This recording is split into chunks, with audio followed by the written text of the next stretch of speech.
Bismillah. Hello and welcome back. After we have discussed the tachyarrhythmias that originate at the atrial level, in this video we'll discuss the tachyarrhythmias that originate at the ventricular level. The first form of tachyarrhythmias that originate at ventricular level is the presence of a single ectopic focus. This focus discharge occasionally, producing what we have discussed before, what is called premature ventricular contractions.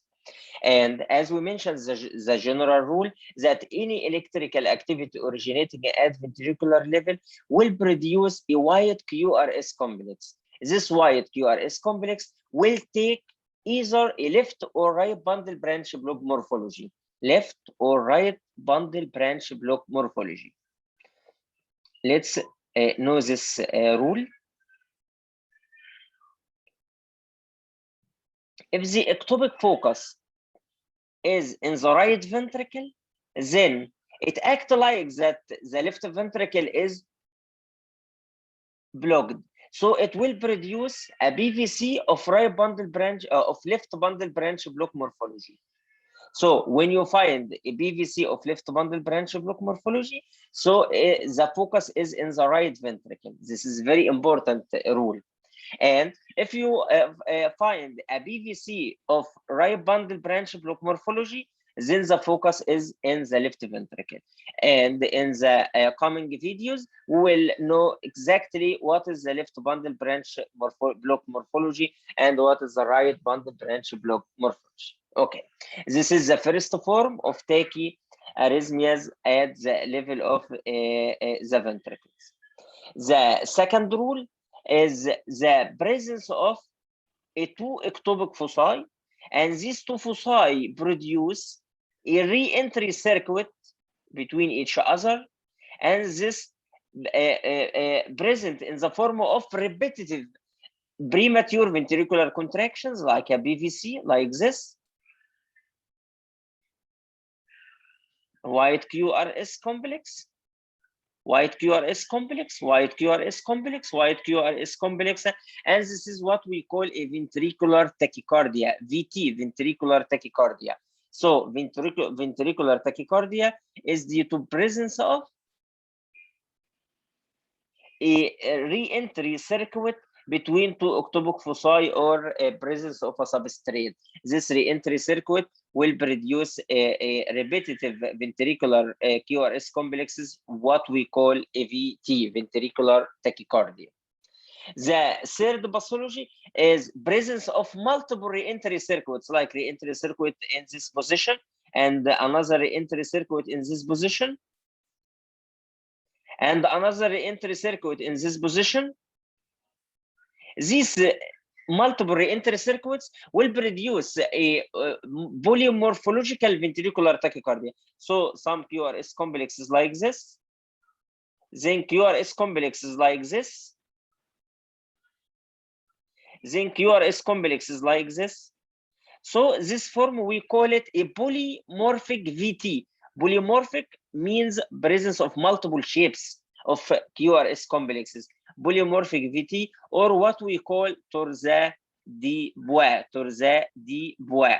And the most common cause of torsade de Bois or polymorphic VT is presence of long QT syndrome, as we will discuss in the coming videos. Long QT syndrome is a precipitating factor or precipitating agent for development of polymorphic ventricular tachycardia, or what we call torsade de Bois. This is the third form of tachyarrhythmias at the level of the ventricle. Okay, and finally, the last pathology is presence of hundreds of ectopic foci, like atrial fibrillation at atrial level. These hundreds of electrical foci cause ventricles unable to contract and just fibrillating. So we call this arrhythmia EVF, ventricular fibrillation.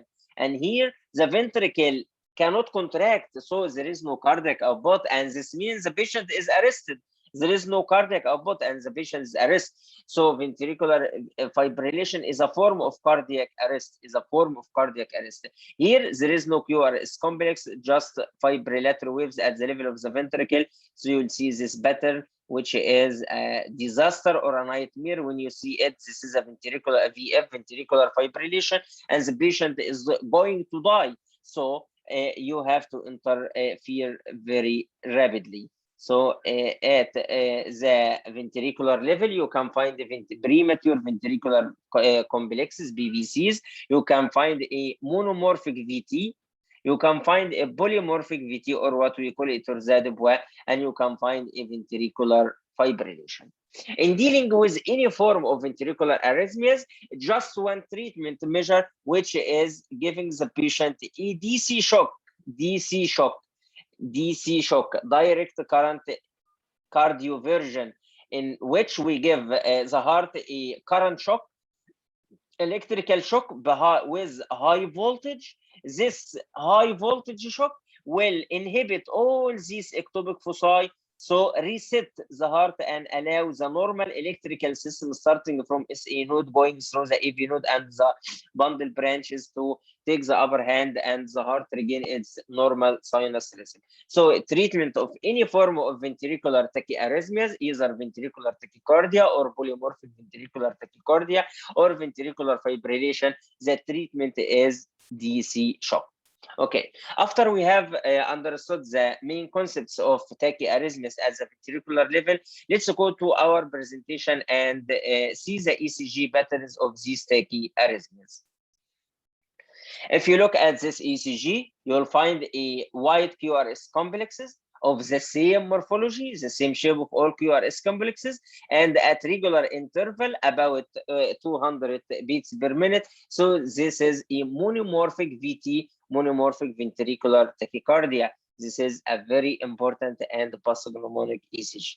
If you look at this ECG, this is one morphology of QRS complexes. Then this part is another morphology. This part is a third morphology. This part is another morphology. So this is a polymorphic VT, which we call a Torzade-Bois, and the most common cause is QT syndrome, as we'll discuss later. And the treatment here, in addition to DC shock, you can give the patient a magnesium, because magnesium causes stabilization and inhibition of these polymorphic or these ectopic, multiple ectopic foci. So this pattern is a polymorphic ventricular tachycardia, or what we call a Torzade-Bois. And finally, these fibrillatory, these coarse fibrillatory waves, this pattern is very pathognomonic of ventricular fibrillation, or what we call a VF, and this is very dangerous as it equals the arrest. So as here the heart cannot contract, so there is no cardiac output, and treatment is to start rapidly as fast as you can a cardiopulmonary resuscitation CPR until DCG is ready, and gives the patients a DC shock with highest joule as above 200 joule shock. Okay, so in this video we have discussed the tachyarrhythmias at the level of the ventricle. I hope I have made the concept of ventricular tachyarrhythmias at level of ventricle very simple, and you have got it well. In the next video, we will discuss the bradyarrhythmias. Thank you very much, and see you in the next video.